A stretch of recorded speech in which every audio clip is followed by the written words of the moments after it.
Chapter 578, Marionettes. Amidst the thunderous explosion, the partition separating the two suites and the one facing the corridor crumbled simultaneously, wreaking havoc on nearby furniture, the ceiling above, the floor beneath their feet, and the rooms opposite, swiftly enveloping them in a surging inferno. Jenna hadn't utilized all the explosives. Otherwise, the entire fifth and fourth floors of Salo Motel would have collapsed in unison.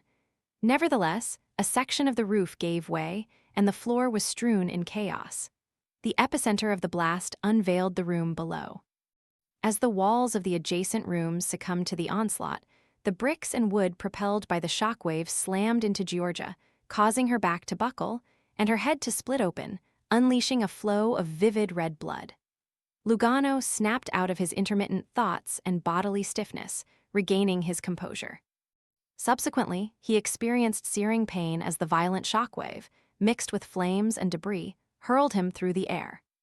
Had it not been for Georgia shielding him, and with his robust planter's physique, he likely would have faced severe injuries, teetering on the brink of death. Limbs could have been severed or vital points struck. Despite this, he ended up a battered mess with a few bones broken, nearly succumbing to unconsciousness. Ludwig had sought refuge under the dining table at some point, along with his food. With the advantage of distance and the makeshift shield, he only bore the impact of the collapsed table.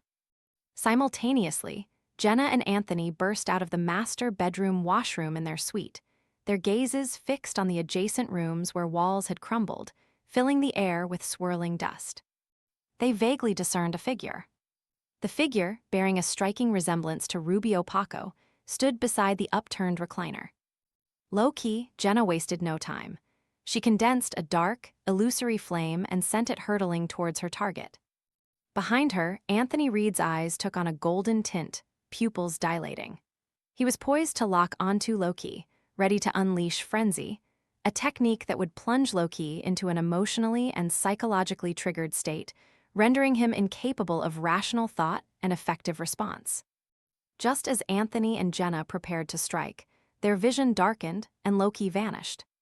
They found themselves in a void, no blue sky or white clouds above, no solid ground below, just darkness embellished with a myriad of stars. Cosmic void. This semi-real, semi-false illusion was a creation achievable by a child of the sea at a certain level. In the void, Jenna and Anthony beheld a widowed woman in a black bonnet with subtle wrinkles in front of them. Martha, the Paco family's matriarch, now a marionette under Loki's control, was hidden in the room where Loki manipulated the spirit body threads. With sufficient preparation time, how could Loki not perform with his marionettes? He had two puppets with beyonder powers, and this was one of them. Another remained concealed, with the last slot reserved for specific situations, adaptable at will. It could be switched once an enemy was under control. When Loki posed as Rubio Paco, bringing Madame Martha to meet the governor of the sea, the family's matriarch was already a marionette. Thus, he had to ensure she stayed within his control range.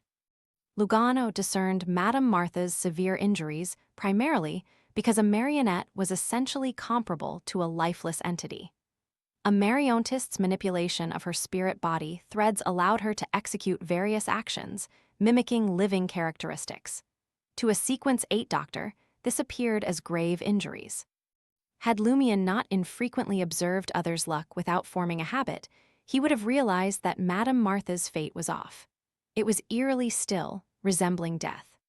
Martha, a subtle smile on her face, lifted her right hand, a spectral green light coalescing at her fingertips. The radiance morphed into a beam that streaked towards Jenna. Having heard Lumion explain the sea bloodline's abilities, Jenna, at the sight of the spectral green light, rolled out of the cosmic void. Anthony followed suit. He refrained from using frenzy on Martha since a marionette, essentially dead, wouldn't succumb to frenzy. In the next moment, they both felt a weightiness, plummeting swiftly through the empty cosmos. They experienced the weightlessness Franca occasionally mentioned.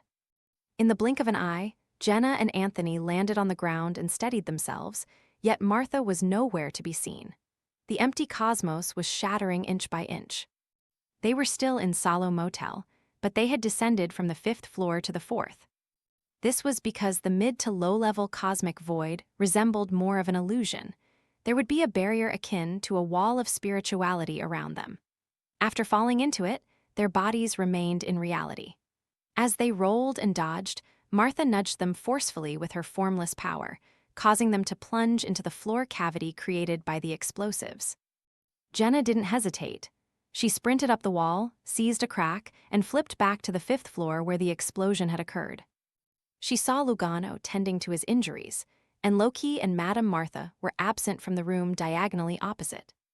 Ludwig, who had hidden under the dining table, had vanished as well. On Aquina Street, amid a lively folk celebration, Loki, having transformed into an inconspicuous passerby, carried Ludwig, who had fallen asleep, through the crowd. His other marionette, a sole assurer of the Evernight pathway, stayed concealed on the opposite side of Lumien's suite, ready to exert influence on the target. Initially, Loki had dispatched his temporary marionette, Georgia, to handle Lugano. He had manipulated the doctor's spirit body threads, but refrained from deploying his more potent marionettes. It wasn't due to fear of alerting Ludwig, but rather a concern that an unseen adversary might be lurking in the shadows. After all, several lodgers in the motel hadn't left for the sea prayer ritual celebrations. A couple had returned before lunchtime next door, almost synchronizing with the target. Moreover, a Marionette's advancement ritual demanded a grand performance, a splendid and profound drama. Silent, unnoticed assassinations lacking a sufficient audience failed to meet the requirements. Therefore, Loki intentionally singled out Lugano first. If there were no other foes lurking, it was akin to switching marionettes. If there were, he could draw them all to him and clandestinely manipulate the target with the other marionette nearby. Aware that it was a sealed demigod, Loki knew its strength might be limited, but its essence remained unchanged. It was impervious to many influences. However, he believed the Evernight pathway's forced sleep would still be effective. Since this sealed demigod could experience exhaustion, hunger, and the need for rest, food, and sleep like a true child, it implied that the seal had impacted corresponding characteristics, making him akin to an ordinary person in those aspects. At most, he would awaken faster and require less rest time.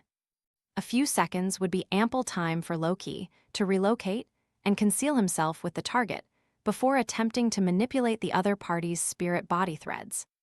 His two marionettes would act independently, confusing both enemies and the Earth Mother Church clergymen rushing over.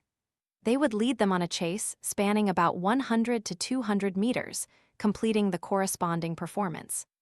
As the time approached, the enemies would pinpoint his hiding spot through the marionette's trajectory, joyfully anticipating an encounter.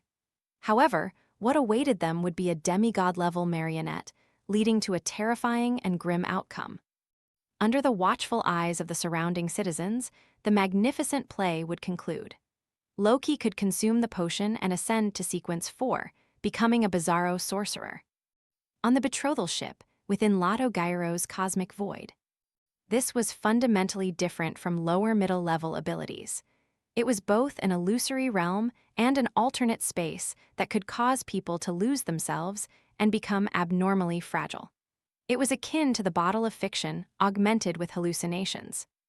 The sticky blob of flesh Lumien had expelled squirmed rapidly, stretching and expanding into a discernible figure. Cloaked in blood-red fabric with a matching hood obscuring its face in shadows, the figure revealed itself as none other than Mr. K of the Aurora Order. To counter April Fool's machinations, Lumien had chosen the strategy of overwhelming force. He accomplished this with overt and imposing power, complemented by meticulous arrangements. This plan allowed for a fair margin of error. Even if Lumien made a miscalculation, as long as April Fools didn't have angel-level helpers or 3 or more saints, he could salvage the situation by retaining at least 1 or 2 key members. To enhance their odds, Franca extended invitations to Hela and Gandalf. The Fertility Order also notified the higher-ups, ensuring the presence of a saint overseeing Port Santa during the Sea Prayer ritual. The Tarot Club had 2 major Arcana card holders positioned nearby.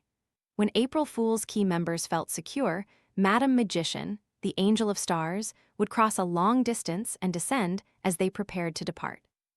For extra precaution, Lumion utilized Mr. K's finger to get him to Port Santa. Morphing with the Rose Bishop's power, he turned into a fleshy blob and was concealed in Lumion's stomach to infiltrate the betrothal ship. Mr. K glanced up, his eyes taking on an otherworldly illusion, as if concealing hidden doors. Swiftly scanning the cosmic void, he identified an escape route. "Follow me," he said to Lumion in a hoarse voice. Nodding, Lumion reached into the traveler's bag, extracting the flog boxing gloves and preparing to don them. "If you guys still have a backup plan, or if a few powerhouses don't appear in time, I'll draw the attention of the evil gods and create chaos. We'll all face the danger together. Early exits? Forget about it.